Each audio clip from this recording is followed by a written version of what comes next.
जी part 2 start करते हैं। अच्छा ऐसा करें, 10 को आप ट्राई करें और मैं नेक्स्ट क्लास में आपके साथ इसको कराऊंगा, ठीक है। और हम स्टार्ट कर रहे हैं एथिक्स। ओके, हो जाएगा? वैसे पढ़ लें, ज़रा पढ़ लें या हो जाएगा, देखते हैं फिर, ठीक है।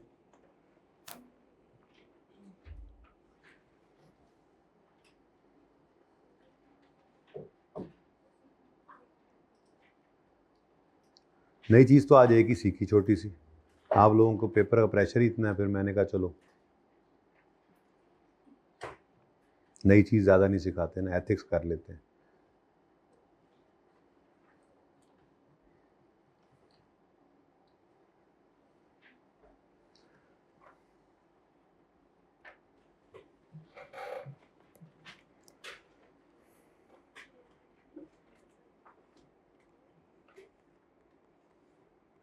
निशात है जी कंपनी, इसका एक CEO है और इसको आंसरेबल होते हैं डिफरेंट डायरेक्टर्स भी और चीफ फाइनेंशियल ऑफिसर भी। ये CFO साहब एक सीनियर चार्टर्ड अकाउंटेंट है और इनके डिपार्टमेंट के अंदर फाइनेंस और अकाउंट्स को देखा जाता है। अब CFO साहब ने एक फाइनेंस मैनेजर अपना रखा हुआ है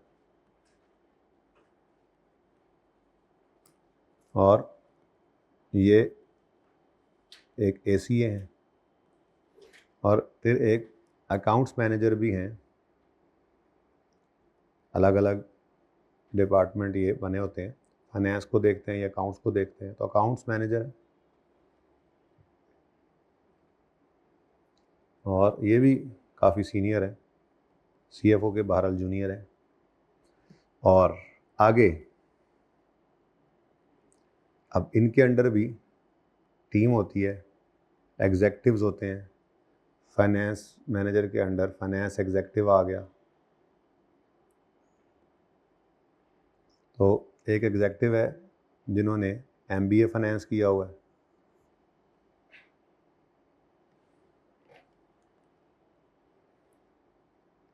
और भी स्टाफ होगा, बहरहाल इतने पे ही रोक लेते हैं। एक और एग्जेक्टिव है इनके पास, ने BCom किया हुआ है।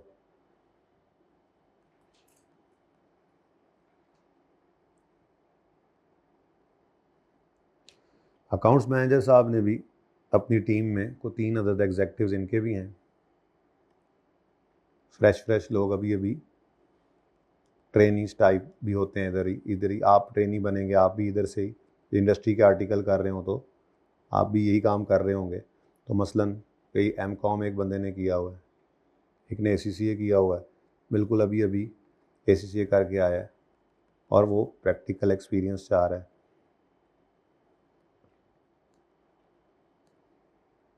और मैं फ़िलहाल आपका नहीं नाम लिख रहा, ताकि ज़रा एक चीज़ क्लियर कर दूँ।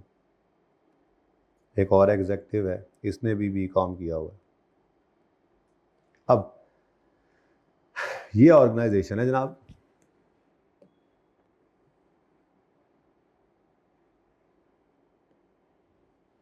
और इस ऑर्गेनाइजेशन का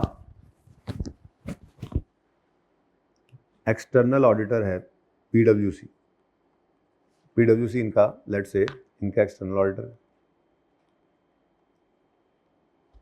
और ये जो एक्सटर्नल ऑडिटर्स हैं ये भी चार्टर्ड अकाउंटेंट्स ही हैं। अब आप ऑडिट पढ़ रहे हैं या पढ़ लिया होगा या पढ़ लेंगे, तो आपके पास ऑडिट के साथ कराम आपको ऑडिट वाले एथिक्स भी पढ़ाएंगे। तो फिर जब उधर पढ़नी है या पढ़ लिए हैं तो फिर यहाँ क्यों पढ़ाए जा रहे हैं? जो ऑडिट के पेपर में आप एथिक्स पढ़ते हैं वो एक्सटर्नल ऑडिटर्स के लिए होते हैं और ये इस गोल दायरे से बाहर हैं। मेरा सब्जेक्ट इस वक्त इस गोल दायरे के अंदर है और इस गोल दायरे में मौजूद ये CFO साहब, इस गोल दायरे में मौजूद ये फाइनेंस मैनेजर साहब और ये अकाउंट्स मैनेजर साहब जो हैं, ये जो एथिक्स कॉर्पोरेट रिपोर्टिंग में हम पढ़ रहे हैं, एथिक्स हम जो यहाँ पर कॉर्पोरेट रिपोर्टिंग के अंदर पढ़ रहे हैं, वो एथिक्स जो हैं CR वाले, वो इन पे अप्लाई हो रहे हैं। पहली बात तो ये समझने की है। तो कॉर्पोरेट रिपोर्टिंग वाले एथिक्स जो हैं वो हमारे अप्लाई हो रहे हैं इन हजरात पर।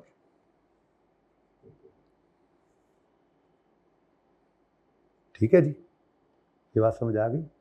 इनको कहा जाता है chartered accountants in business, chartered accountants in business. और ये जो PwC वाले चार्टर्ड अकाउंटेंट्स हैं, इनको कहा जाता है चार्टर्ड अकाउंटेंट्स इन प्रैक्टिस। क्या कहते हैं? Chartered accountants in practice. हम लोग भी इस गोल दायरे में फॉल कर जाते हैं क्योंकि हम फर्म में नहीं बैठे हुए। फर्म वाले 5 साल में FCA हो जाते हैं, हम लोग 10 साल में FCA होते हैं, क्वालिफिकेशन। बहरहाल डिफरेंस बता रहा हूँ। ये क्या है? Chartered accountants in practice. तो ये वाले एथिक्स मैंने आपको नहीं पढ़ाने, मैं आपको पढ़ाऊँगा ये एथिक्स। ठीक है जी। अब एथिक्स हैं क्या? हमारे भी कुछ असूल हैं, हमारे भी कुछ असूल हैं, कुछ प्रिंसिपल्स हैं जिसके ऊपर हमने चलते हुए अपनी इस प्रोफेशनल लाइफ को गुजारना होता है। ठीक है, वो 5 मेन असूल हैं जी। ठीक है जी, जिसमें सबसे पहले कहा जाता है कि जी हम बीइंग अ चार्टर्ड अकाउंटेंट, हम ईमानदारी से अपना काम करें। फिर हम अनबायस्ड होना चाहिए, हमें बायसनेस नहीं होनी चाहिए। देखो बहुत सारी चीज़ें ऐसी होती हैं जिनमें आपकी प्रोफेशनल जजमेंट यूज़ हो रही होती है। मसलन आपको इंडिकेटर ऑफ इम्पेयरमेंट नज़र आया, आपने इम्पेयरमेंट टेस्ट लगाया, एसेट इम्पेयर हो रहा है, एंट्री बनती है impairment loss debit, accumulated impairment loss credit, P&L में एक्सपेंस बुक होता नज़र आ रहा है। अब ये आपकी इंडिपेंडेंट जजमेंट है, प्रोफेशनल जजमेंट है। ठीक है, CFO साहब कह रहे हैं देखो यार बात ये है, इस साल वैसे ही ना प्रॉफिट्स बड़े कम हैं, तो ऐसा करो ये एंट्री रहने दो। अब अगर आप कहें नहीं मैं नहीं रहने, तो कहा देख लो प्रॉफिट्स अच्छे आएंगे तो बोनस मिलेगा सारे मैनेजर्स को, तुम भी मैनेजर ही हो। अब आप क्या हो गए? बायस्ड हो गए। क्या हो गए? ऑब्जेक्टिविटी कॉम्प्रोमाइज़ हो गई। तो आगे जो मैंने बात की है ना, ये तो अगली बात की है, तुम्हें बोनस नहीं मिलेगा, ये क्या है? Self interest. क्या है? तो वो आगे थ्रेट्स पढ़ने हमने। ये मैं क्या पढ़ा रहा हूँ आपको? ये मैं आपको पढ़ा रहा हूँ प्रिंसिपल्स। ठीक है, ये हमारे फंडामेंटल प्रिंसिपल्स कहलाते हैं। फंडामेंटल, फंडा जो मेंटल हैं, प्रिंसिपल्स, और इन पे हमने चलना है। इन पर चलने से हमें रोकते हैं थ्रेट्स। ठीक है, तो इंटेग्रिटी, ऑब्जेक्टिविटी, फिर प्रोफेशनल कॉम्पिटेंस, मतलब ये जो आपको CPDRs पूरे करवाए, आपको मतलब करवाए जाएंगे, हमसे करवाए जाते हैं। ठीक है, कि हमने हर साल में कुछ कॉन्टीन्यूस प्रोफेशनल डेवलपमेंट करते रहना है। मसलन जिस ज़माने के अंदर हमने पढ़ाई की थी, उस ज़माने में लीज़ का स्टैंडर्ड था IS 17, IS 17। ठीक है, अब अगर मैं उसी IS 17 पे बैठा रहूं और आज IFRS 16 चल रहा है, तो क्या मैं अपडेटेड हूँ? क्या मैं सही अकाउंटिंग करूँगा अपनी ऑर्गेनाइजेशन के अंदर? चलो मैं तो पढ़ाने वाला था, मैंने तो पढ़ लिया और पढ़ा दिया, मेरी तो मजबूरी थी। वैसे तो ये भी CPD है ना, मैंने प्रोफेशनल डेवलपमेंट की अपनी, साथ साथ अपडेट किया खुद को। लेकिन अगर मैं इंडस्ट्री में बैठा हुआ एक बूढ़ा चार्टर्ड अकाउंटेंट हूँ और आप जवान IFRS 16 पढ़ के आ रहे हैं और मैं अभी तक वही फंसा हूँ, नहीं ये IS 17 है, आप IFRS 15 पढ़ेंगे, रेवेन्यू का स्टैंडर्ड। पहले हमने जब अपनी स्टूडेंट लाइफ के अंदर पढ़ा था तो उस वक्त IS 18 होता था रेवेन्यू का स्टैंडर्ड। तो ये चेंजेस आ रही हैं, इसमें खुद को क्या करना है? अपडेट करना है। ठीक है, अपडेट क्यों करना है? ताकि आप अपने क्लाइंट को हो गया इधर, आप अपनी ऑर्गेनाइजेशन को, जिन्होंने आपको इतनी भारी मुआवजे के ऊपर रखा हुआ है, उनको क्वालिटी सर्विस दे सकें। वो आपको लाखों तनख्वाह इसलिए नहीं दे रहे होंगे कि आप उनको लीज का गलत नोट बना कर दें। ठीक है, बात समझ आ रही है? तो professional competence and due care. अच्छा, कॉम्पिटेंस तो आ गई कि आपने इस तरह से खुद को क्या करना है जी? अपडेट। और ड्यू केयर कहते हैं कि आपने रेलेवेंट, यानी कि असल में वो कुछ इस तरह से कह सकते हैं कि प्रोफेशनल कॉम्पिटेंस में आप IFRS कह लें और ड्यू केयर में आप कह लें लोकल लॉज, इनको भी देखना है ध्यान से। फिर उसके बाद कॉन्फिडेंशियलिटी का खूब ख्याल रखना है। देखें, निशात एक लिस्टेड कंपनी है, इसके शेयर्स स्टॉक एक्सचेंज पे ट्रेड होते हैं। इसके इस साल के प्रॉफिट्स, इस साल की पब्लिश फाइनेंशियल स्टेटमेंट्स में लोगों को पता लगने हैं, पर आप बीइंग एन अकाउंटेंट इसके प्रॉफिट्स तक आपकी पहुंच है, आपने देख लिया। अब आप क्या करें, अपनी बेगम के नाम पे शेयर्स खरीद लें, अपने दोस्त को कहें ये काम कर लो। इनसाइडर ट्रेडिंग भी इस तरह के कोई लॉ के अंदर भी इसके अंदर हैं, आपने पढ़ी होंगी, मैं तो लॉ नहीं पढ़ा रहा, वैसे बात कर रहा हूँ। तो अब आप क्या कर रहे हैं, आप कॉन्फिडेंशियलिटी को ब्रीच कर रहे हैं।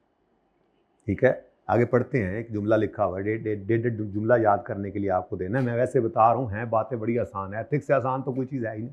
5 प्रिंसिपल्स, 5 ही थ्रेट्स। सवाल करने का तरीका बता दूंगा, अल्लाह अल्लाह खैर सल्ला, बस 2 तरह के सवाल आते हैं, 2 से 3 तरह के बस। ठीक है, बहरहाल कॉन्फिडेंशियलिटी का ख्याल रखना है। ये भी कॉन्फिडेंशियलिटी है कि आप कहाँ से, आपकी ऑर्गेनाइजेशन जो है वो कहाँ से अपना रॉ मटेरियल लेती है। ठीक है, आप अपने कंपेटर को वो बता दो, ठीक है, गरी वाले का अकाउंटेंट बता दे पेल वाले को कि यार हम तो यहाँ से वो रॉ मटेरियल उठाते हैं, हमें तो बड़ा सस्ता पड़ता है। ठीक है, तुम भी ऐसी बात करो, तो अपना क्यों कंपेरेटिव एज आप खराब कर रहे हैं। ठीक है, और यहाँ तक लिखा हुआ है एथिक्स के अंदर कि ऑर्गेनाइजेशन में आपके इस रिलेशन का एंड भी हो जाए तो उसके बाद भी आपने ख्याल रखना है कॉन्फिडेंशियलिटी। ठीक है, और last is professional behaviour. Professional behaviour, आपके दफ्तर में एक बंदा आया, आप लंच कर रहे थे, लंच ब्रेक चल रही थी, अपने दफ्तर में बैठे थे, आपके दफ्तर में बंदा घुसा, आपने कहा आ तू भी ठूंस ले। अच्छा लगता है, वो बाहर निकल क्या कहेगा, यार चार्टर्ड अकाउंटेंट होते ही बदतमीज़ है। आप शादी में गए, वहाँ पर जैसे ही खाना खुला, आपने जनाब बाजू भी चढ़ाए, पांचे भी चढ़ाए और छलांग लगाई बीच में, और थोड़ी देर बाद जनाब आपके कपड़े भी लिबड़े, अच्छा नहीं लगता। तो ये क्या है, प्रोफेशनल बिहेवियर नहीं है। ठीक है, आपने कोई ऐसा, चलें ये तो मैंने ज़रा वैसे मिसालें दे दी, इसके अलावा भी, इससे हट के भी, ठीक है, आपने अपने क्लाइंट की जो कैलकुलेशन थी टैक्स की, वो टैक्स वालों से छुपाने के लिए ऐसे गलत मलत बना दी, फ्रॉड कर दिया टैक्स वालों के साथ, तो लोग क्या कहेंगे, चार्टर्ड अकाउंटेंट होते ही है। तो कोई ऐसा काम नहीं करना जो इस प्रोफेशन के ऊपर धब्बा लगाए, इस प्रोफेशन के ऊपर दाग लगे, ऐसा कोई काम आपने नहीं करना। तो ये जनाब आपके फंडामेंटल प्रिंसिपल्स हैं। ठीक है, अब ऊपर वाली अंग्रेजी और नीचे वाली अंग्रेजी, यानी कि पेज नंबर, वैसे तो 1 से ये 1.2 शुरू हो जाना है। ठीक है, बहरहाल पेज नंबर 1 कह लें इस चैप्टर का, और बेसिकली वो उसके बाद मैंने शुरू करना है, और फिर पेज नंबर ये वाला जो है, यानी कि 472 से लेकर ये सारी अंग्रेज़ी, ये बाद में हम पढ़ेंगे स्लो करके, इनकी कोई ख़ास ज़रूरत नहीं है। मेन चीज़ कहाँ पर पड़ी हुई है, ये पहले सफ़े के बाद जहाँ पे आपके फंडामेंटल प्रिंसिपल्स शुरू हो रहे हैं, तो इंट्रोडक्शन वगैरह बाद में कराऊंगा, और फिर उसके बाद क्या हैं, आपके थ्रेट्स हैं जो फंडामेंटल प्रिंसिपल्स पर चलने से आपको रोकते हैं। बस ये मेन बातें हर एक के अंदर मैंने डेड लाइन आपको हाईलाइट करके देनी है, जो आपने याद करके आनी है मंडे को। ठीक है, इंशाल्लाह, और बाकी मैं समझाता जाऊंगा। समझना सारा है, लेकिन याद रखने के लिए डेड लाइन, क्योंकि जब सोल्यूशन लिखना है तो उस सोल्यूशन के अंदर यही डेड लाइन पहले डाल के हमने फिर आगे अपनी बात करनी होगी। ठीक है, चलें जी। ICAP कोड ऑफ एथिक्स है जी, जिसके अंदर 5 फंडामेंटल प्रिंसिपल्स हैं। ठीक है जी, अच्छा, वो 5 फंडामेंटल प्रिंसिपल्स मैंने आपको लिख के दे दिए। अ chartered accountant must follow all the fundamental principles. Sometimes one principle may conflict with another. If this happens, the accountant can seek advice even anonymously if needed from people in the organization या those responsible for governance या professional body या regulator या lawyer। कहता है जब ऐसा हो कि आप इंटेग्रिटी से काम करें तो ऑब्जेक्टिविटी से काम करें, तो इंटेग्रिटी कुछ इस तरह से कॉन्फिडेंशियलिटी से काम करें तो ऑब्जेक्टिविटी कोई एक दो क्लैश कर जाएं, तो क्या कर लो, आप अपने सीनियर से पूछ लो, डायरेक्टर से पूछ लो, ना समझ में आए तो ICAP से पूछ लो, ना समझ में आए तो किसी लॉयर से मशवरा कर लो। लेकिन आपने बहरहाल सारे फॉलो ज़रूर करने हैं, हमारे कोड ऑफ एथिक्स में लिखा हुआ। अब वो कौन कौन से हैं जी? Number 1 is integrity. इंटेग्रिटी याद रखने वाला yellow line, an accountant is required to be straightforward and honest in all professional and business relationships. It is not just honesty but also includes fair dealing and truthfulness. ये वाला 1.5 जुमला आपने याद करना होगा। ठीक हो गया जी? बाकी अब आपको समझा देता हूँ। क्या कह रहा है जी? Chartered accountant, an accountant is required to be straightforward and honest in all professional and business relationship. और इसमें सिर्फ कह रहा है ऑनेस्टी नहीं बल्कि फेयर डीलिंग और ट्रूथफुलनेस भी शामिल है। अब ये याद रख लिया हमने, जब भी कभी इंटेग्रिटी के बारे में लिखना होगा, लिखना आप मंडे को सिखाऊंगा। आज सिर्फ पढ़ते हैं, इनको याद कराइएगा। पास पेपर कोई नहीं दूंगा आज, पास पेपर फिर मंडे को एक कराऊंगा और फिर उस जैसे सिमिलर उस टाइप के 2-3 आपको, वो फिर काम ईजी हो जाएगा। फिर हर रोज़ हम 15-20 मिनट इस पर लगा सकते हैं आराम से। ठीक है। A chartered accountant should not knowingly associate himself with reports, returns, communications. कह रहा है जी अगर चार्टर्ड अकाउंटेंट को ये पता लग गया है कि वो रिपोर्ट, रिटर्न, कम्युनिकेशन जिसमें उसका भी नाम आ रहा है वो मटीरियली फॉल्स है या मिसलीडिंग है, तो वो खुद को उससे एसोसिएट ना करे। अगर उसको पता चल गया है कि वो रिपोर्ट, रिटर्न या कम्युनिकेशन जिससे उसको एसोसिएट किया जा रहा है वो फर्निश की गई है रेकलेसली, रेकलेसली, जल्दी जल्दी जल्दी जल्दी, लापरवाही से, जल्दी जल्दी। आप आज पढ़ रहे हैं IAS 12, आज IFRS 16 आपको भूलने लग गया है। अब इसके बाद आपने फाइनल के पर्चे दिए, वो भी पहले आपकी काउंटिंग पास होगी मेरी तरह। उसके बाद फिर आपके 3 साल आर्टिकल के, चलो उस वक्त पेपर देने के बाद 1.5 साल आर्टिकल के भी रहते थे, वो भी गुजर गए। आप टैक्स के अंदर चले गए, तो उसके बाद आप ऑर्गेनाइजेशन को आपने ज्वाइन किया जाके, और ऐसे ही पहले दिन या दूसरे दिन या तीसरे दिन सीईओ साहब ने आपको बुला कहा या ज़रा फाइनेंस लीज का नोट फटाफट बना के ले आओ, 10 मिनट में मेरे टेबल बना के ले आओ। सर थोड़ा टाइम दें, मैंने रजिस्टर खोलना है CR वाला, मैंने तो फाइनल के अंदर भी वहीं से ही पढ़ा था और मुझे भूल के 1.5-2 साल हो गए, मुझे कोई टाइम दे, मैं रजिस्टर खोलूंगा, उस नोट को देखूंगा जहाँ मैंने पढ़ा था, कोई अपना स्टैंडर्ड ओपन करके देखूंगा, कोई चेंज आई को थोड़ा सा रिवाइज करूंगा, बना दूंगा। 15 मिनट में कैसे नोट बना दूं? नहीं मुझे नहीं पता, बना लो, अब रह लो। तो ऐसी कोई रिपोर्ट, कोई रिटर्न, कोई कम्युनिकेशन जो रेकलेसली फर्निश की गई हो, आपको पता है तो आप खुद को उसके साथ एसोसिएट ना करें। वो स्टेप्स उठाने पड़ेंगे आपको, किसी तरह से आप इससे खुद को डिसएसोसिएट कर लें। ठीक है। या ऐसी रिपोर्ट, रिटर्न या कम्युनिकेशन जिसमें ओमिट की गई हो information where such omission would be, मसलन रीवैल्यूएशन की है डायरेक्टर के कज़न ने और IAS 16 कहता है रीवैल्यूअर इंडिपेंडेंट है या नहीं है ये बताओ, उसका नाम बताकर, उसका नाम बताओ, इंडिपेंडेंट है कि नहीं है बताओ। अब आपके सीनियर क्या कह रहे हैं, तो यार ये रीवैल्यूअर का नाम ना लिखो,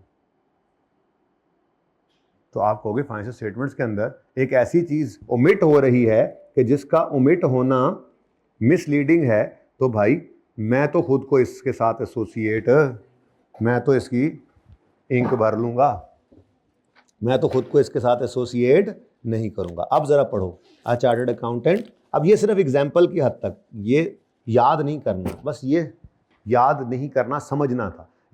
ये सिचुएशंस आपके सामने सवाल में आएंगी बस। ठीक है, याद करने वाली बात मैंने आपको बता दी हुई है। ठीक है, तो अ chartered accountant should not knowingly associate himself with any report, return or communication where such information contains materially false or misleading statement, या such information is furnished recklessly, या such information has omission where such omission is misleading। अगर ऐसा हो जाए, when a chartered accountant becomes aware, भाई उसे को यार दूसरा पेन ला दें यार, एक्स्ट्रा पेन इनके पास रखा हुआ है और ये 4 दिन पता नहीं मेरा बदल क्यों देते हैं। When a chartered accountant becomes aware of having been associated with misleading or false information, the chartered accountant shall take steps to be disassociated from that information। अब कौन से स्टेप्स उठाए? कहीं पे ना सेफ गार्ड्स भी आते हैं ठीक है, वो अलग से पढ़ाऊंगा आपको। बहरहाल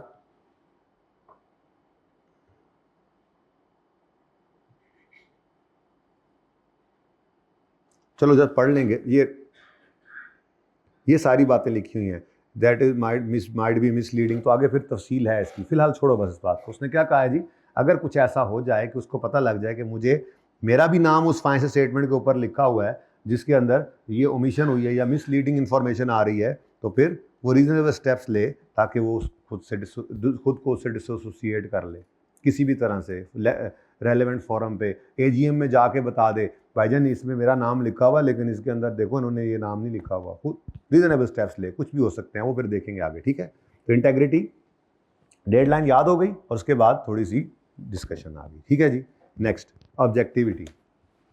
ऑब्जेक्टिविटी कहते हैं, ऑब्जेक्टिव आप कब हैं, जब अनबाइस्ड हैं, जब आपके प्रोफेशनल जजमेंट के ऊपर कोई और चीज़ असरअंदाज नहीं हो रही। जैसे मैंने आपको मिसाल दी थी, आपकी प्रोफेशनल जजमेंट कह रही है इम्पेयरमेंट लॉस की एंट्री करनी चाहिए, लेकिन दूसरी तरफ से सेल्फ इंटरेस्ट थ्रेट आ गया है, अगर ये करते हैं तो प्रॉफिट्स कम आते हैं, प्रॉफिट्स कम आते हैं तो मसलन हम लिस्टिंग में जा रहे थे, वो लिस्टिंग सही नहीं होगी, सही प्राइस पे नहीं होगी, तो फिर हमें बोनस नहीं मिलेगा, घर में एसी नहीं लगेगा, गर्मियाँ आ रही थी, घर वाली कह रही थी एसी भी लगवा लो, थ्रेट। ठीक है, तो objectivity requires that an accountant does not compromise professional or business judgment because of bias, conflict of interest, undue influence। undue influence भी होता है, मसलन बॉस का वैसे ही आपके ऊपर एक इन्फ्लुएंस है, आगे पढ़ेंगे इंटीमिडिएशन थ्रेट। बॉस का बॉस होना ही काफ़ी थ्रेट है। बॉस कहे ना यार मेरी रिक्वेस्ट है कि आप इम्पेयरमेंट लॉस की एंट्री ना करो, तो आपको पता होना चाहिए बॉस की रिक्वेस्ट का मतलब क्या होता है। यार मैं आपसे रिक्वेस्ट कर रहा हूं कि आप ये ना करें, वो रिक्वेस्ट नहीं होती, वो ऑर्डर ही होता है। बॉस का वैसे ही एक डर होता है, सीधी सी बात है यार, बॉस नाराज हो गया, उसने कहना चलो यार कल से ना आना, या तंग करेगा जो भी करेगा, तो इसको कहते हैं इंटीमिडिएशन थ्रेट। कि जब कोई मतलब यानी मिसाल के तौर पे, अब मैं उस्ताद हूँ, आप मेरे बच्चे मेरे शागिर्द हैं, अब ना चाहते हुए भी आप लोगों के ऊपर मेरा अनड्यू इन्फ्लुएंस आ जाएगा। बाहर निकल के ऐसे ही कुछ मैं कहूँ यार ये कप मुझे बेच दो, हाँ साहब ये कप मुझे बेच दो, भाई बेच दो, भाई जागो ज़रा, ये कप मुझे बेचना ज़रा, ये कप मुझे बेच दो। अब मेरा नहीं ख्याल कि ये को आर्म्स लेंथ ट्रांजैक्शन बचेगी, वो खाम में इन्फ्लुएंस ले रहा होगा। क्या बाहर निकल के मैंने ऐसे ही किसी से खुद ही, वो कहते हैं ना कि वो लड़ाई हो रही हो तो उस रास्ते से गुजरते हैं कुछ लोग कि यार चलो उधर से ही जाते हैं, तरफ चलो हमारा भी थोड़ा वो हाथ बीच में पड़ जाएगा, तो ऐसे ही मैंने जाके बाहर किसी से जो है ना वो लड़ाई कर ली। अब बाकी बच्चों को मैंने कहा चलो यार चलो, देखो तुम्हारे उस्ताद को उन्होंने मारा है, वो क्या है ये खाम में एक अनड्यू इन्फ्लुएंस है जो मैं आप लोगों को एक्सरसाइज कर रहा हूँ। ठीक है, तो ऑब्जेक्टिविटी क्या कहती है, chartered accountant, an accountant does not compromise his professional और business judgement due to bias, conflict of interest, undue influence और too much reliance on individual, organisation, technology और अदर्स। बस उसको बायसनेस उसके अंदर नहीं आनी चाहिए। ठीक है, अब ये लाइन अल्लाह करे लिखने लग जाए, दोबारा लिखने लग गया तो थोड़ा सा चार्ज हो गया, 1 मिनट ही लगाता है चार्ज होने में ना जी, ये आपने याद कर लेना है। ठीक है जी, ओके। अब आगे कहता है a chartered accountant shall not undertake a professional activity if a circumstance और relationship unduly influences the accountant's professional judgement regarding, वो काम ही ना करे जिसमें उसको डर है कि मेरी प्रोफेशनल जजमेंट जो है वो जो कंप्रोमाइज़ होगी। ठीक है, देखो किसी चीज़ के ऊपर क्या कहता है वो, क्या लिखा हुआ है, टू मच रिलायंस है टेक्नोलॉजी के ऊपर। आप सोच ही नहीं रहे भाई टेक्नोलॉजी, अब आपको क्या लगता है आप चैट जीपीटी को जो बात बताएंगे वो सही से जवाब देगा? क्या करना पड़ता है आपको, तो छेड़ना पड़ता है। मैं मिसाल के तौर पे खुद अगर कोई सवाल बनाऊँ ना उससे, तो मुझे भी वक्त पड़ा होता है, नहीं यार ऐसे नहीं ऐसे करके, नहीं यार ऐसे नहीं ऐसे करके, पता नहीं क्या कुछ करने के बाद वो बेचारा कुछ किसी काबिल होता है। अब अगर मैं कहूँ नहीं जी सवाल बन गया, मैं अगर अनड्यू नहीं किधर गया, टू मच रिलायंस हो मेरी, मैं सवाल खुद बनाने ही छोड़ दिए जब से चैट जीपीटी आया। मैंने कहा चलो यार ये सवाल डालो यार, ये 1 चीज़ 2 चीज़ 3, यार ऐसा सवाल बना के दे दो, अब जो आया बस मैंने लिख दिया। ठीक है, और मेरी अपनी को प्रोफेशनल जजमेंट भी तो थी, मेरा अपना तजर्बा भी तो था, फिर उसको देखूँ भी तो सही।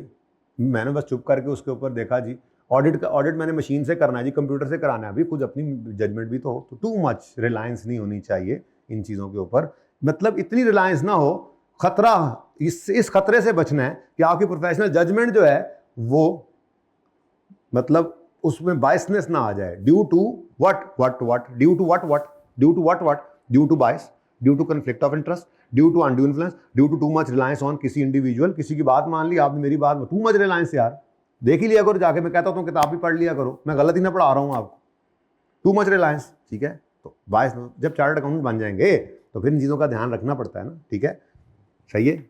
प्रोफेशनल कॉम्पिटेंस, सही है, याद करने वाली लाइन मैंने मंडे को सुननी है, ये डेड लाइन है, ठीक है। Professional competence and due care. Being a chartered accountant requires learning over one's entire working life. उसको छुट्टी न मिली जिसने सबक याद किया। पास हो जाओगे ना, क्वालिफाई कर जाओगे तो बहुत ही जिम्मेदारी है, लोग रिलाय करते हैं आपकी बात पे, तो आपने लर्निंग सारी जिंदगी का काम ही है, ठीक है ना। हम भी सोचा करते थे, बचपन से सुनते आए हैं, मैट्रिक कर लो, सबसे पहली बात यही सुनी थी ना, वह मैट्रिक ही असल है, मैट्रिक के बाद जिंदगी सुकून में, ऐसा ही सुना था, बोलो।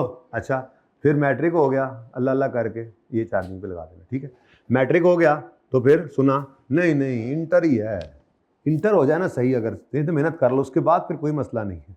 इंटर हो गया, अल्लाह दी मर्जी सीए में आ गए, मैं अपने ज़माने की बात कर रहा हूँ। मॉड्यूल यही मुश्किल होता है भाई, आप लोगों का पीआरसी मुश्किल है, जहाँ पे होता है ना वो आसपास वाले वही कहते हैं पीआरसी हो गया ना पुत्र, फिर तो कोई मसला ही नहीं, आ गए कैफ में आ गए। अब क्या कह रहे हैं, कैफ हो जाए, आर्टिकल शुरू हो जाए, ज़िंदगी आसान हो जाती है। उधर जाएंगे यार, बस किसी तरह से फाइनल के पर्चे हो जाएं, वो हो गए यार, सिलेबस खत्म हो जाए यार, नया स्टैंडर्ड आ गया यार, ये मतलब ये जिंदगी है ना, जिंदगी ऐसे ही है, इसने ऐसे ही चलना है, ठीक है ना, ये ऐसे ही चलती रहेगी, रोज रोज नया चैलेंज, रोज नया चैलेंज, ये बस जब मरना है तभी जो है वो सुकून कब्र में ही है।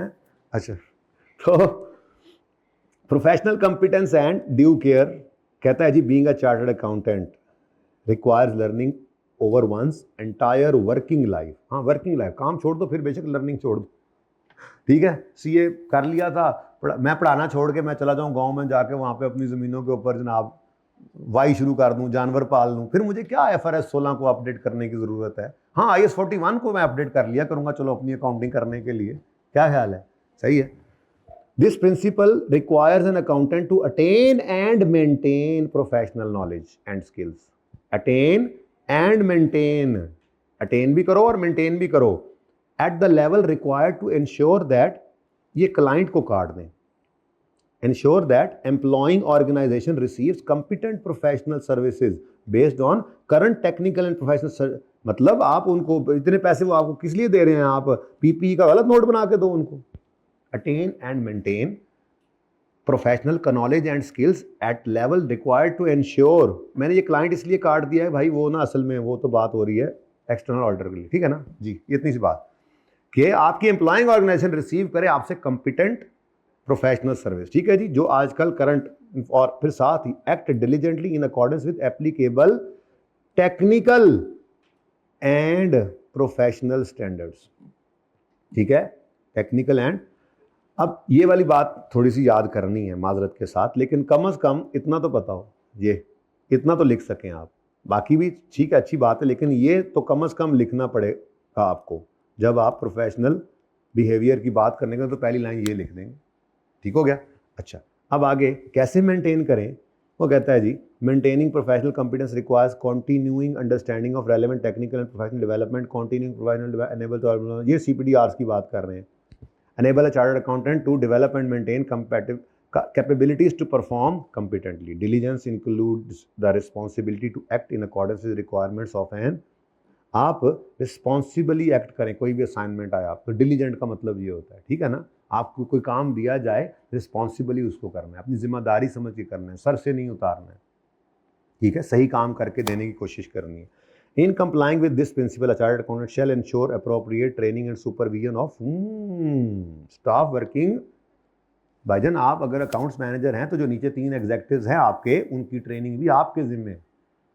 आपने अकाउंट मैनेजर, आप हैं अकाउंट्स मैनेजर, आपने अकाउंट्स बनवाने तो उनकी प्रॉपर ट्रेनिंग आप करें, जो काम उनसे करवा रहे हैं प्रॉपर ट्रेन करें, फिर उनसे करवाएं बेशक, ठीक है। और शैल make clients aware of inherent, ये वाला पॉइंट तो फिर ठीक है, ये तो एक्सटर्नल ऑर्डर के लिए है, क्लाइंट को बताओ हमारी कुछ इनहेरेंट, वो ऑडिट में आप पढ़ते होते हैं, वो ऑडिट वाले सर पढ़ाएंगे, कुछ इनहेरेंट लिमिटेशंस भी होती हैं, ठीक है। तो बहरहाल आपने, ये असल बात मेरे काम की क्या थी, ये आपने अपने स्टाफ वर्किंग अंडर यू, इसको भी क्या करना है, इंश्योर करना है कि इसकी अप्रोप्रिएट ट्रेनिंग भी हो रही है और इनकी सुपरविजन भी हो रही है, ठीक है। अच्छा, फिर जी कॉन्फिडेंशियलिटी का तो ख्याल रखना ही है, ठीक है। A chartered accountant shall ensure the confidentiality of information acquired in course of business or professional. Business और प्रोफेशनल रिलेशनशिप का मतलब क्या है भाईजान? आप इस ऑर्गेनाइजेशन के अंदर अकाउंट्स मैनेजर हैं तो आपको सारी इंफॉर्मेशन तक एक्सेस है जो आम बंदे को नहीं है। तो इस रिलेशन की बिना पर आपको जिस इंफॉर्मेशन तक एक्सेस मिली है आपने उसके बारे में लोगों को नहीं बताना, कॉन्फिडेंशियलिटी को मेंटेन रखना है, ठीक है। इसकी वजह पता है क्या है? अगर आप ये नहीं ना करोगे तो आपको पूरी इंफॉर्मेशन देना ही छोड़ देगी ऑर्गेनाइजेशन। ये इसके तो पेट में बात ही नहीं रुकती है, आज हमने बताया कल सारे जहान में मशहूर हुआ है कि हमारे प्रॉफिट्स अच्छे हैं और पता नहीं ये और वो है। एक बात कर रहा हूँ, ठीक है ना। तो chartered accountant shell ensure confidentiality of information acquired in course of business or professional relationship. This facilitates the free flow of information from chartered accountants employing organization to the chartered accountant. मतलब organisation से आपको information का free flow ये facilitate. आप पक्के हो गए बात तो आपको लोग बताएंगे ना। अगर आप पेट के हल्के हुए तो आपको कौन बातें बताएगा? अगर आप पूरी इंफॉर्मेशन नहीं मिलेगी तो आप पूरी तरह से अच्छी तरह से काम नहीं कर सकेंगे, ठीक है। अब CAs shall comply with this principle even after end of relationship between the accountant and the client, और कोई बात क्लाइंट फिर आ गया, ठीक है, ओके। और सही है, कह रहा है कि जब इसका रिलेशन एंड भी हो जाए तब भी आपने कॉन्फिडेंशियलिटी को मेंटेन रखना है, ओके जी। चल, ही शैल, अब क्या क्या करें? Ensure that no inadvertent disclosure is made. No, अब ये क्या होता है जी? अच्छा, याद करने वाली लाइन सिर्फ इतनी सी थी, सॉरी मैं आगे येलो करता जा रहा हूँ, माजरत, मैंने येलो कर। इनएडवर्टेंट डिस्क्लोजर भी ना हो, मतलब कामरान बैठा हो तो अपने दोस्तों के पास ऐसे ही गपशप के अंदर ऐसे ही समोसे मंगवाए उन्होंने, खा रहे हैं, साथ चाय की चुस्कियाँ चल रही हैं, और यार सफायर का कोई प्रॉफिट आया इस दफ़ा इतना, मैं कहता हूँ शेयर्स की प्राइस में गलती से मुंह से निकल गया भाई, मेरे से गलती से मुंह से निकल गया। नहीं भाई, आपने इंश्योर करना है कोई इनएडवर्टेंट डिस्क्लोजर भी नहीं होना चाहिए, ठीक है। He shall ensure no inadvertent disclosure is made in a social environment and to close business associate or an immediate or close family member. घर वाली को भी जाके नहीं बताना अच्छे प्रॉफिट्स आ गए हैं सफायर के, तुम तो बस कपड़े लेके वहाँ से पहन लेती हो, तो शेयर वहाँ पे महंगे होने जा रहे हैं ना, तुम्हें पता ही नहीं है उसका। उसने आगे फिर फैला दी बात है, इसमें कुड़ियों को कहीदा है ये बात किसी को नहीं बतानी, तो वो बात फौरन फैलती है। उसने आगे एक को कहना है देखो ये बात किसी को नहीं बतानी, और ये जिसका ये बात लग जाए वो ज़्यादा तेजी से फैल जाती है ना। तो प्लीज़ इनएडवर्टेंट गलती से भी नहीं बताना कामरान भाई आपने, ओके। ये जो आपको इन्फॉर्मेशन मिली है by virtue of your relation with the organisation. फिर मेंटेन करें confidentiality within the employing organisation, maintain करें confidentiality of information disclose by prospective. अच्छा, आप कहीं जा रहे हैं, आप कोक में काम करते हैं, आपको पेप्सी से ऑफर आई है, अब पेप्सी की इंफॉर्मेशन कोक को नहीं बतानी, ये बात कह रहे हैं यहाँ पे। मतलब कॉन्फिडेंशियलिटी को हर तरह से मेंटेन करना है। Not disclose confidential information gained through professional or business relationship outside the firm or unless you have proper authority। भाई कोर्ट में भी जाकर आपने देखना है कि कोर्ट के अंदर अगर कोर्ट आपको कह रहा है तो ये तो फिर लॉ आ गया ना। बताओ भाई क्या क्या दो नंबरियाँ करते रहे, आपको नहीं, मैं तो कॉन्फिडेंशियलिटी को ब्रीच नहीं कर सकता, ऐसे नहीं है, वो चित्तर भी मारेंगे आपको। तो देखना पड़ेगा आपको एक किस हद तक आप कॉन्फिडेंशियली को रखेंगे, ठीक है। तो नहीं डिस्क्लोज करनी है आपने इन्फॉर्मेशन गेन थ्रू प्रोफेशनल और बिजनेस आउटसाइड द फर्म और employer unless you have proper authority और अ लीगल और प्रोफेशनल ड्यूटी टू और राइट टू। ड्यूटी भी हो सकती है, राइट भी हो सकता है, ठीक है। देखना पड़ेगा, लीगल एडवाइजर से मशवरा कर लें कि किस हद तक आप बात कर सकते हैं।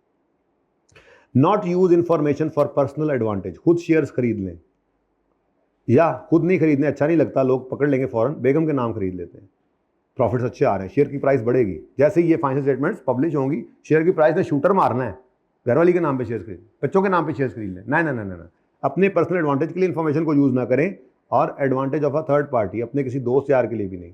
Not use or share confidential information from a professional और business relationship even after relationship, और लिखा सी ऊपर, ensure that personnel under his control and individual from home the advice and assistant is obtained, respect the accountants. इसके जो हमारे जो वो हैं, हमारे जो सबऑर्डिनेट थे जिनकी ट्रेनिंग हमने करनी थी, उनको भी ये बात समझाएं। उन पे कोड ऑफ एथिक्स नहीं लगता। मैंने ये भी आपको तस्वीर दिखाई थी, ये कोड ऑफ एथिक्स जो है ये इन एमकॉम्स, बीकॉम्स, एमबीएस पे, इन एग्जेक्टिव्स पे नहीं लग रहा, वो सीईओ पे नहीं लग रहा। ये कोड ऑफ एथिक्स हम चार्टर्ड अकाउंटेंट्स पे लग रहा है। तो फिर इनके बारे में हमें फिक्रमंद होना पड़ेगा। कॉन्फिडेंशियलिटी जितना इनको पता है उनको भी समझाना है, इनको भी बताना है, ठीक है, कि यार हमारी ये ड्यूटी है, आपने कोशिश करनी है, इसमें हमें आपने साड़ी कांड ना लगन देना। फिर the following are circumstances where chartered accountants are required to disclose confidential information. अच्छा, और when such disclosure might be appropriate, कब कब जी कर सकते हैं? When this is required by law, court कह रहा है, बताओ, जज साहब कह रहे हैं। When it is permitted by law, court तो नहीं कह रहा लेकिन लॉ में लिखा हुआ है कि अगर इस हद तक कोई मामला हो जाए तो आप बता सकते हैं। एंड ऑथोराइज्ड बाय क्लाइंट, ठीक है, लॉ कहता है कर लो, और ऑथोराइज किया है आपको आपकी एम्प्लॉइंग ऑर्गेनाइजेशन ने, ठीक है जी। और disclosure is not prohibited by law, ऊपर कह रहा है परमिटेड बाय, यहाँ पर वहाँ पे कह रहा है इजाज़त है और अथॉरिटी भी मिल गई है आपको कि कर लो। और यहाँ कह रहा है इजाज़त की बात नहीं कह रहा है मना नहीं किया लॉ ने, और प्रोफेशनल ड्यूटी है या राइट है। आई के अपने कहा हुआ ये काम अगर हो तो आपने हमें बताना है, तो आप बता दें फिर, ठीक है। तो ये कुछ सिचुएशंस थी। और आपका favourite point, professional behaviour. An accountant shell comply with relevant laws and regulations and behave in a manner consistent with profession's responsibility to act in public interest in all professional activities and avoid any conduct that might discredit the profession। ये सारा ही important है जी, ठीक है, इसको याद करना है आपने। बाकी मैंने आपको कहा था, कोई आया आपने कहा 8 हौसले, अच्छा नहीं लगता, ठीक है ना, अदब से बात करें, तमीज़ होनी चाहिए। Conduct that might discredit profession includes conduct that adversely affect the good reputation of profession. He shall not engage in any activity that impairs integrity, objectivity or good reputation of, ठीक है जी। ये 5 प्रिंसिपल्स हैं जिनको एक बार बस पढ़ लिया काफ़ी है। इनकी ये डेढ़ लाइन आपने याद रखनी है, डेढ़ 2 लाइनें जो मैंने येलो की थी, ठीक है, सही है। आगे बढ़ें जी। इन थ्रेड्स पर चलने से रोकता क्या है? ओह, थ्रेट्स पे चले, इन प्रिंसिपल पे चलने से रोकता क्या है? थ्रेट, कोई भी threat.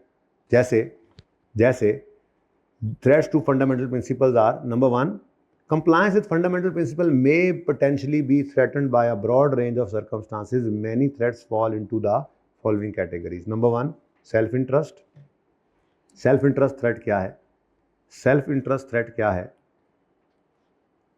This is the threat that financial or other interest will inappropriately influence a chartered accountant's judgment or behavior. Such financial interest might cause an accountant to be reluctant to take actions that would be against their, अभी मिसाल तो दी थी कि आपने अगर impairment की entry की तो प्रॉफिट्स कम हो जाएंगे तो लिस्टिंग कम प्राइस पे होगी तो मैनेजर्स को बोनस नहीं मिलेगा। आप भी तो एक मैनेजर हैं, ठीक है। फिर एग्जाम्पल्स क्या हैं जी? कुछ एग्जाम्पल्स दी गई, इंपॉर्टेंट है ये एग्जाम्पल्स भी। May include but not limited to, an accountant receives a large bonus based on financial targets and is tempted to manipulate financial records too। कहते हैं जी थोड़ी छेड़खानी करो ताकि प्रॉफिट सही आए और बोनस मिले। A CFO owns shares in the company is feeling tempted to push for accounting treatment that would result in higher profits and boost share price। समझ आ रही है? CFO साहब पास शेयर्स हैं तो वो कह रहा है ये काम करो ताकि शेयर्स की प्राइस बढ़े, बेचने होंगे उसने। A CFO avoids reporting financial loss to protect his or her reputation। नहीं, लॉस आएगा तो क्या कहेंगे, CFO कैसे चलाया इसने कंपनी को, कैसे फाइनेंस मैनेज किए। सम मोर एग्जांपल्स, गिफ्ट या स्पेशल ट्रीटमेंट की वजह से भी सेल्फ इंटरेस्ट थ्रेट आता है। लोन या गारंटी, आपने कहा जी मैंने गाड़ी लेनी है तो डायरेक्टर साहब ने कहा ठीक है देखते हैं, अब उन्होंने कुछ कह दिया है आगे कि जी आप फाइनेंशियल स्टेटमेंट में ये एंट्री करें, आप अगर आप करते हैं तो लोन ने कोई नहीं मिलना, self interest threat. Giving personal access to employees for of corporate assets, हाँ गाड़ी यार आप ले जाया करो, मसला नहीं, गाड़ी ले जाया करो आप, कभी वीकेंड पे बच्चों को लेके जाना हो ले जाया करो। फिर कल को CFO साहब ने क्या कहना है, अब ये रीवैल्यूर का नाम नहीं लिखना फिर, ठीक है। तो ये एग्जाम्पल आपने पढ़नी लाजमी है। सेल्फ इंटरेस्ट थ्रेट क्या है कि फाइनेंशियल और other interest will inappropriately influence a chartered accountants judgement और बिहेवियर। ठीक है, बस ये याद रखनी लाइन, बाकी एग्जांपल्स एक बार पढ़ ली, ये सवालों में आ जाती हैं। ठीक है, सेल्फ रिव्यू थ्रेट,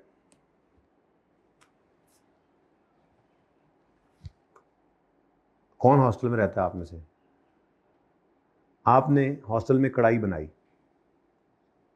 ठीक है, अब आपने ऐसे करके चखी और क्या कहा, सुभान अल्लाह, अल्लाह ने कैसा जायका रखा है मेरे हाथ में, वो तो मैं या ये खाएंगे तो पता लगेगा। तो आपसे अगर कढ़ाई बनाने के बाद पूछ रहे हैं भाईजान कैसी बनी है, तो आप क्या कहोगे? जबरदस्त, जबरदस्त। ठीक है, अम्मा ने कहा था मामू के घर कर लो, अब्बा ने कहा था फूफो के घर कर लो, आपने अपनी मर्जी से कर ली। अब फिर किसी ने पूछा खानदान में, हाँ भाई कैसी गुजर रही है, जबरदस्त। 30 लोगों में से इंटरव्यू करके मैंने 2, एक फीमेल एक मेल एम्प्लॉयज हायर कर लिए।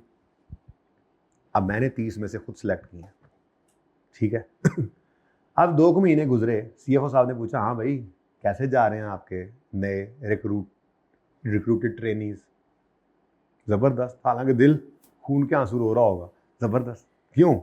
अपने काम को रिव्यू करने के लिए जब कह दिया जाता है तो आप उसको शायद सही से रिव्यू ठीक है, मसलन फाइनेंशियल स्टेटमेंट्स बनाई जाती हैं ट्रायल से। ट्रायल मैंने बनाया है, मतलब जनरल एंट्रीज मैंने की थी, उससे ट्रायल सिस्टम से बन के निकला है। अब कोई मुझसे पूछे फाइनेंशियल स्टेटमेंट्स कैसी बनी है, क्यों? Self review threat. पढ़ो, सेल्फ रिव्यू थ्रेट क्या है? If a chartered accountant, it is a threat that a CA will not appropriately evaluate the result of a previous judgment made by him or by another individual in the on which the accountant will rely। कहता है कि वो अपनी ही की हुई previous judgement को सही से वैल्यूएट नहीं कर सकता। एग्जाम्पल्स में an accountant finds error in her own past calculation but hesitates to report these errors to avoid tax की कैलकुलेशन में गलती निकल आई, हम बताते हुए अच्छा नहीं लग रहा, ठीक है यार छुपा हुआ छुपा रहने दो, लोग क्या कहेंगे, ये गलती की, ये तुमसे गलती हुई है, हद हो गई यार। A CFO approves a financial decision that he originally recommended without critically analyzing the effect of, कहता है जी बस अप्रूव कर दिया फाइनेंशियल डिसीजन एक उसने जो रेकमेंड किया था, फिर देखो तो सही उसको सही से, इसके क्या प्रॉस एंड कॉन्स हैं, सही से देखा नहीं। क्यों? क्योंकि उसने खुद ही रेकमेंड किया था, वो अपनी रिकमेंडेशन को अप्रूव करते उसने क्या सोचना था, मशवरा ही उसी का, रिस्क है। ठीक है, एडवोकेसी थ्रेट, भाईजान आपको कोई मदर का रेड अपनी ऑर्गेनाइजेशन को कहीं पे एडवोकेट करने से रोकता नहीं है। मतलब आपकी खिलाफ केस हो गया, टैक्स वालों ने कहा आपने टैक्स सही जमा नहीं करवाया, अब और कोई नहीं, आप ही जाएंगे टैक्स में जाकर, उस ट्रिब्यूनल में जाकर आप केस लड़ेंगे, आप अपनी ऑर्गेनाइजेशन का केस लड़ेंगे। और अगर आप फर्म हैं, आपके क्लाइंट के खिलाफ आया तो आप अपने क्लाइंट का केस लड़ेंगे। लड़ें, किसी ने नहीं मना किया, बट थ्रेट क्या है? आप कहीं एडवोकेट करते हुए गलत बातें ना बताएं उनको, यानी झूठ की बुनियाद पे एडवोकेसी ना करें।